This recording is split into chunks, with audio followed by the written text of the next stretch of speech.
Këto pamje që po ndiqnin në ekran tregojnë se është më së i domosdoshëm nisja sa më shpejt i procesit të dezinsektimit. Janë filmuar gjatë paradites nga televizioni 6+1 Vlora dhe si kundër ndiqni, mushkonja tashmë janë kthyer në Tigër. Por këto mushkonja që gjenden vetëm pak kilometra nga qyteti i Vlorës në hyrje të nartës, mund të rrezikojnë nga momenti në moment qytetarët sa i përket infektimeve, nisur edhe nga fakti se jemi në muajin mars dhe mushkonjat që duhet ishin larva janë rritur. Kjo ka ardhur për shkak të ngrohjes globale dhe ndryshimeve klimaterike.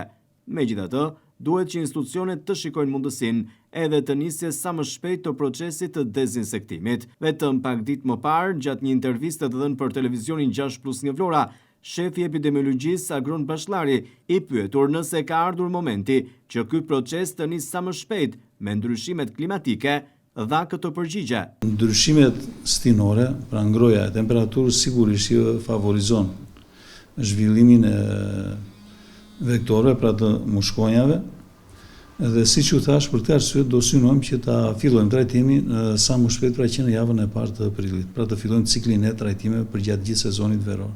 Edhe pse do të ishte kjo java ku do të niste verifikimi në teren i vatrave, të cilat shërbejnë si vende të grumbullimit dhe rritjes së mushkonjave, duket se këto pamje flasin krejt të kundërtën. Këto pamje janë shembulli më i mirë që duhet të vendosë në alarm institucionet për të nisur sa më shpejt tashmë, jo evidentimin, pasi evidentimi është realisht si kundër po ndiqni këto pamje, por procesin e dezinsektimit, pasi përpara kemi verën dhe temperaturat e larta, dhe do të përballemi me situata të vështira sa i përket pse jo edhe përhapjes së sëmundjeve infektive.